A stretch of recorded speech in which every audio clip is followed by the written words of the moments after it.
One Hyundai EV charges in 18 minutes. European brands, 35 minutes. One costs 45,000 euros. The other, 60,000 euros. This isn't a competition. This is a massacre. European car giants controlled the industry for over a century. Now, a Korean brand they once mocked as cheap is systematically destroying their legacy. Today, we're unpacking exactly how and why Hyundai is obliterating European brands in 2025 and beyond. Reason number one, platform efficiency. Let's start with the basis of Hyundai attack, which is their electric platform. As Mercedes, BMW, and Volkswagen were stitching electric motors to gas engine platforms, Hyundai went in another direction. They created their own EGMP, Electric Global Modular Platform, zero-compromise pure electric engineering. The results? Devastating.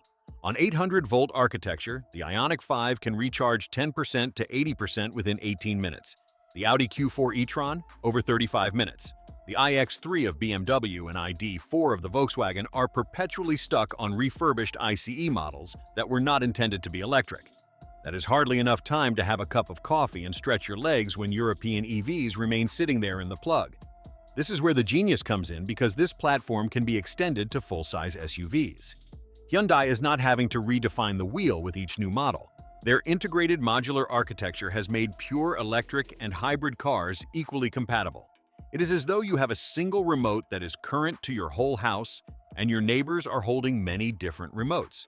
When European brands are scrambling 3 or 4 electric platforms, trying to determine which of them works better, Hyundai has a single brilliant system, doing everything. And they're not stopping. Ioniq 5 is already attacking the European streets. Whereas European CEOs continue to deliberate their electric future in boardrooms, Hyundai is already producing it. It is not conquest, it is dominance. Reason number 2, modularization. Now we can discuss what will cost European executives as sleeplessness, the brutal cost discipline and enormous scale advantages of Hyundai. European brands are fond of boasting of one-off engineering and tailor-made parts. Sounds premium, right? This is what they are actually saying. We are making different parts to each car even when we do not require them. That is not the work of crafts. That is economic suicide in the present market. Hyundai does the opposite. Single battery design in 10 models. Same motors, same suspension components. It is not a concession, it is genius. They do not allocate the cost of development among millions of vehicles, but among thousands. Thereafter, they either keep the variation or transfer the savings to the customers. Hyundai does both. Hyundai has a single battery design used in 10 models, one half the cars used by Volkswagen. Consider it. Wolfgang Volks German, Audi want another, Porsche wants something different. Triple the cost of the engineering, triple the test, triple the headache. At the same time, Hyundai is also sharing solutions with Kia and Genesis, and no one complains as the vehicles are great. The economy of scale is astounding. The purchasing power of Hyundai also protects them in case of battery price soaring or a shortage of chips. Smaller European brands? They are price takers, not price makers. They are paying whatever their suppliers want to charge. And the good part of it all is that this does not imply that it is of lower quality. Hyundai demonstrated to you that it is possible to share components and still produce cars that will feel high-end, drive well, and last forever. They broke the ancient myth according to which mass production means mediocrity. To Europe, it is economic suicide in the guise of engineering pride. Reason number 3, innovation focus. Where European brands are able to ride on decades of history and brand equity, Hyundai is putting serious money into the technologies that will shape the future of automotive. This is not about keeping up, it is about jumping forward. They have an advanced battery game. They do not simply purchase batteries and assemble them on the vehicles. They are creating their own chemistries, their own cooling, their own management software at sites such as the Mabuk R&D Center in South Korea. Increased distance, increased charging speed, increased battery life. More to the point, they are in charge of their fate. And their factories? These are not assembly lines like those of your grandfather. The AI of the new Hyundai is able to anticipate issues before they occur. Robots that learn and adapt. Digital twins that will allow them to optimize production on the computer and then build one actual car. This is not production. It is a technology display that just happens to produce automobiles. The factories of European manufacturers are trapped in a 1970s world that is no longer there. Okay, they are putting in a couple of electric lines, but it is like putting in a modern kitchen in a medieval castle. It may be effective, but it can never be best. The Hyundai philosophy is quite clear: technology first, tradition never.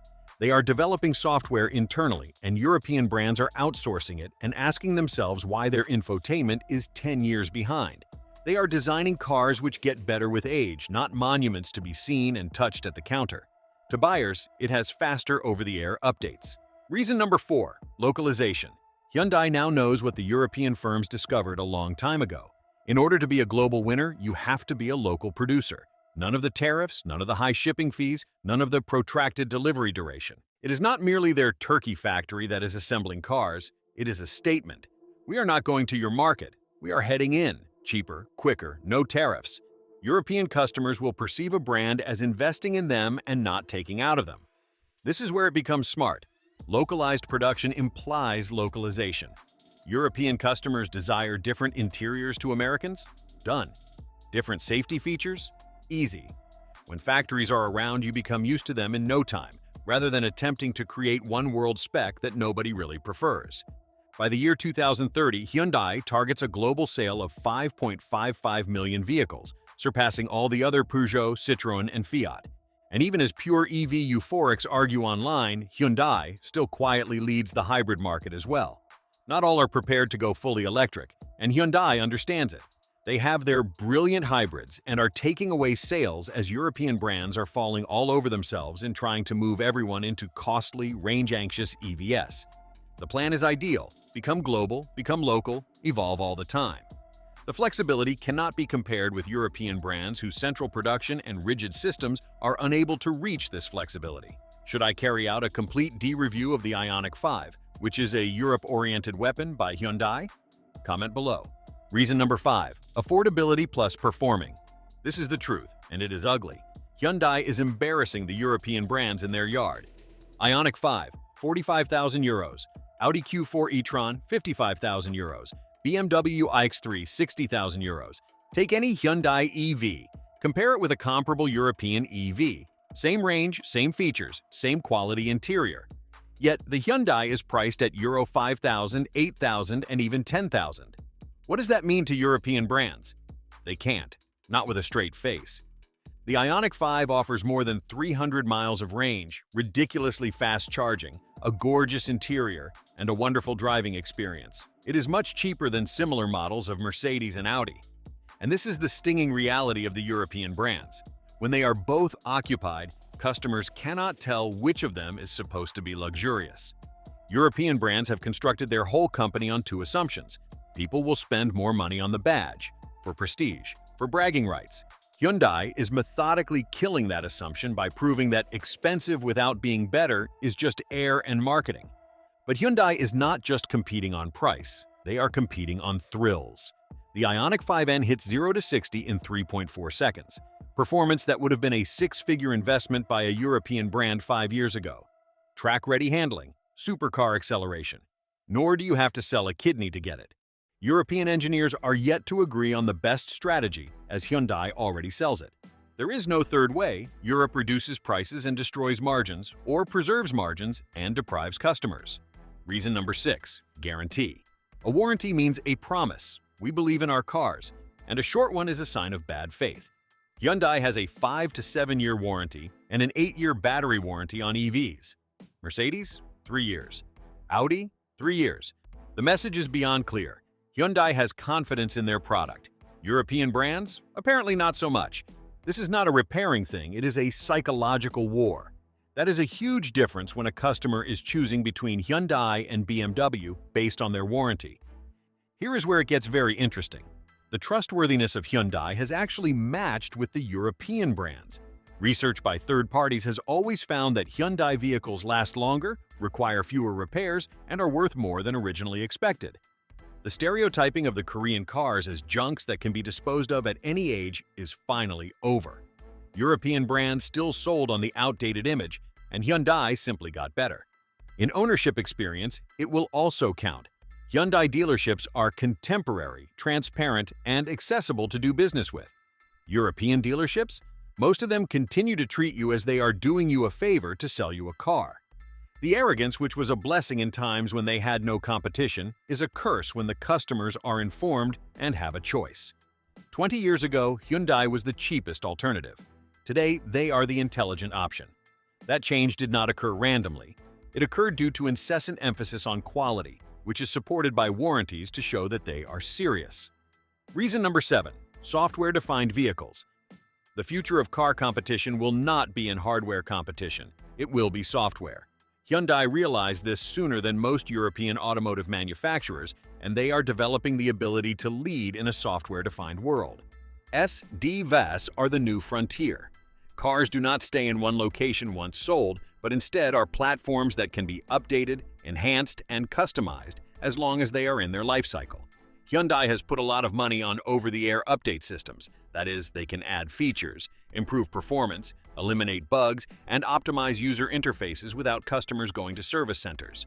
Such a capacity offers a number of competitive advantages. First, it prolongs the life of vehicles, making them relevant compared to other competitors whose products become obsolete sooner.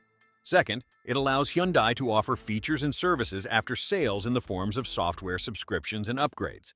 Third, it establishes a system of continuous feedback of data on which Hyundai relies to enhance future products. Older European manufacturers have been having difficulties in moving towards software-based development. They have emptied the company knowledge after decades of outsourcing software development. They are now scrambling to restore capabilities even as Hyundai already has working systems in production cars. Hyundai has recently provided driver assist to existing cars through over-the-air update. Above all, software-defined cars allow Hyundai to customize the driving experience in a way that conventional cars are not capable of doing. There are several drive modes, customizable displays, interfaces that get to know driver preferences. These software-driven elements form emotional ties with the customers that go beyond conventional horsepower or 0 to 60 times metrics. Your Hyundai does become better once you purchase it. A BMW, it only ages. Reason number 8, adaptability versus legacy inertia.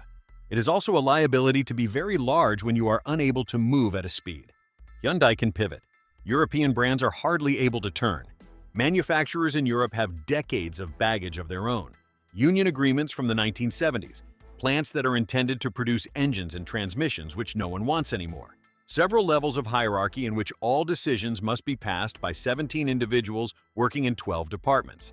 This is not infrastructure, it is quicksand. Hyundai is a modern, lean structure. When the market environment changes, they change within a few months. New opportunity? They jump on it. Technology breakthrough? They absorb it instantly. European brands? They make a committee about making a committee. The factory issue is cruel. European brands have huge plants that are combustion engine oriented. These costly anchors of an electric future, albeit they find it impossible to close them without causing political nightmares and massive write-offs. It is expensive and never satisfactory to convert them. Hyundai? They are even constructing EV factories with purpose construction. In 2023, Hyundai put money in solid-state battery startups. Volkswagen was still constituting a committee. European manufacturers need approval from corporate headquarters, which needs approval from the supervisory board, which must consult with unions, you get the picture. This agility extends to partnerships. Interesting battery tech startup? Hyundai takes a stake next week. Software gap identified, deal signed next month. European brands? 6 months later, they're still doing due diligence and the opportunity has vanished. In stable times, size and history are advantages. In transformation times, they're liabilities. We're living in transformation times. Hyundai is built for this. European brands are dinosaurs watching the meteor approach. Reason number 9, strategic positioning. Last but not the least, Hyundai attacked the European stronghold, the European market itself. This is not merely the exportation of cars to Europe. It is an all-encompassing plan making Hyundai a stable and permanent force in automobiles in Europe. An example of this strategy is the Ioniq 5, which is designed and manufactured in Turkey with a specific goal at targeting the European market. Localization will enable Hyundai to evade importation fees, but also the company can prove durability of commitment to customers in Europe. Even the car itself is exactly geared toward European tastes. It is small enough to fit down narrow streets and has efficient powertrains that meet European fuel prices and emissions requirements, and its styling appeals to the European sense of style. The pricing strategy in Europe is surgically accurate at Hyundai. They are not compromising on European brands by offering low-quality bare-bones cars. They are also providing vehicles of the same or superior specifications at prices that European rivals would consider exorbitant or inefficient. This is the most pernicious type of pricing pressure, not a price war, but an intervention to reveal that European brands charge excessive prices or have excessive cost structures. Grabbing 5.5% of the EV market in Europe in 2024 and rising, Hyundai has already done it. Hyundai is not merely marketing vehicles in Europe, they are becoming a part of European car culture. This isn't a guest visit. Hyundai is here to remain, and it is eating Europe up. The automobile revolution is not coming. It's already here. Hyundai is showing the future does not lie in heritage, but in innovation, efficiency, and value. Will the Europe giants conform or be ductiles? Heritage doesn't matter when the future belongs to efficiency and value. In case you think that buyers, rather than boardrooms, will determine the winner, subscribe now. I'm then comparing Ioniq 5 and Audi Q4 e-tron spec for spec, euro for euro. You'll see exactly why one costs less and delivers more. See you in the next one.